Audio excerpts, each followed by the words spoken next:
നമസ്കാരം, മലയാളി വാർത്തയിലേക്ക് സ്വാഗതം. സിദ്ദിഖിന് നിർണായകമാണ്. അതും മസ്കറ്റ് റൂട്ടിലെ ചില രേഖകൾ സിദ്ദിഖിനെ സംബന്ധിച്ചിടത്തോളം നിർണായകമാണ്. ബലാത്സംഗ പരാതിയിലടക്കം നടൻ സിദ്ദിഖിനെതിരായ പരാതികളിൽ നടിയുടെ രഹസ്യമൊഴിയെടുക്കാനുള്ള പോലീസിന്റെ അപേക്ഷ ഇന്ന് കോടതി പരിഗണിക്കും.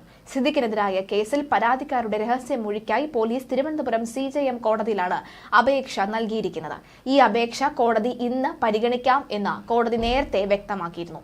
അതേസമയം ബലാത്സംഗം നടന്നു എന്ന പരാതിയിൽ പറയുന്ന തിരുവനന്തപുരം മസ്കറ്റ് ഹോട്ടലിലെ രേഖകൾ പോലീസ് ആവശ്യപ്പെട്ടിട്ടുണ്ട്. സിദ്ദിഖ് താമസിച്ച രേഖകളാണ് പോലീസ് ആവശ്യപ്പെട്ടിരിക്കുന്നത്. ഇത് കേസിനെ സംബന്ധിച്ചിടത്തോളം ഏറെ നിർണായകമാണ്.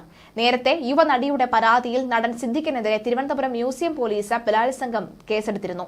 പ്രത്യേക അന്വേഷണ സംഘത്തിലെ DIG അജിത ബീഗമാണ് കേസ് അന്വേഷിക്കുക. ലോക്കൽ പോലീസ് രജിസ്റ്റർ ചെയ്യുന്ന ഓരോ കേസും പ്രത്യേക സംഘത്തിന് കൈമാറുമ്പോൾ DGP പ്രത്യേകം ഉത്തരവിറക്കണം.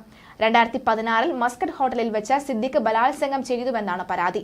നിള തിയേറ്ററിൽ സിദ്ദിഖിന്റെ ഒരു സിനിമ പ്രിവ്യൂവിന് വന്നപ്പോഴാണ് സിദ്ദിഖിനെ കണ്ടതെന്നും ഇതിനുശേഷം സിനിമ ചർച്ചയ്ക്കായി ഹോട്ടലിലേക്ക് വിളിച്ചു വരുത്തി ബലാത്സംഗം ചെയ്തു എന്നുമാണ് പരാതി. കഴിഞ്ഞ ദിവസം DGPക്ക് കൈമാറിയ പരാതി പ്രത്യേക സംഘം വഴിയാണ് കേസെടുക്കാനായി മ്യൂസിയം പോലീസിന് പരാതി നൽകിയത്. പരാതിയിൽ പറയുന്ന സമയം സിദ്ദിഖ് തലസ്ഥാനത്ത് എത്തിയിട്ടുണ്ടോ എന്നടക്കമുള്ള രേഖകൾ അന്വേഷണ സംഘം ശേഖരിക്കും. നടിയുടേത് ഗൂഢാലോചനയാണെന്നാണ് സിദ്ദിഖിന്റെ പരാതിയും അന്വേഷണ സംഘത്തിന് മുന്നിലുണ്ട്. നിലവിൽ 16 പരാതികളാണ് പ്രത്യേക സംഘത്തിന് ഇതുവരെ ലഭിച്ചിട്ടുള്ളത്.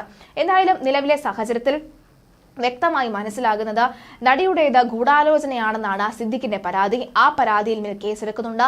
മസ്കറ്റ് ഹോട്ടലിൽ സിദ്ദിഖ് എത്തിയതിന്റെ വിവരങ്ങൾ, സിദ്ദിഖിനെ അന്ന് അവിടെ ആരെങ്കിലും കണ്ടിട്ടുണ്ടോ, സിദ്ദിഖിനോടൊപ്പം ഈ യുവതി അവിടെ വന്നതായി ആരെങ്കിലും കണ്ടിട്ടുണ്ടോ എന്നടക്കമുള്ള കാര്യങ്ങൾ അന്വേഷിച്ചു വരികയാണ്. മസ്കറ്റ് ഹോട്ടലിലൊക്കെ തന്നെ വളരെ പണ്ട് മുതൽ തന്നെ ക്യാമറ സൗകര്യങ്ങൾ ഉള്ളതാണ്, CCTV ക്യാമറ സൗകര്യം ഉള്ളതാണ്. അതുകൊണ്ട് തന്നെ ആ കാലത്ത് 2016 CCTV ദൃശ്യങ്ങളൊക്കെ ഇപ്പോൾ ലഭിക്കുക എന്നത് അത് ഏറെ ശ്രമകരമായിരിക്കാം. പക്ഷേ ടെക്നോളജി അത്രയും വളർന്നിട്ടുണ്ട്. പക്ഷേ അത്തരം ഒരു കേരള പോലീസ് കടക്കുമ്പോൾ നടക്കമുള്ള കാര്യങ്ങൾ ചോദ്യചിഹ്നമായി തന്നെ മാറും. എന്നാലും സിദ്ദിഖിനെ സംബന്ധിച്ചിടത്തോളം നിർണായകമായ ദിവസങ്ങളാണ് ഇനിയുള്ളത്. മസ്കറ്റ് ഹോട്ടലിലേക്ക് ഇപ്പോൾ കേസെടുത്ത ജാമ്യമില്ലാ വകുപ്പ് അടക്കമുള്ളവ ചേർത്തിട്ടുണ്ട്. അതുകൊണ്ട് തന്നെ മൊഴി എടുക്കാൻ വരുമോ അല്ലെങ്കിൽ തെളിവെടുക്കാൻ മസ്കറ്റ് ഹോട്ടലിലേക്ക് സിദ്ദിഖിനെ കൂട്ടി വരുമോ നടക്കമുള്ള ചോദ്യങ്ങളും ഉയരുകയാണ്.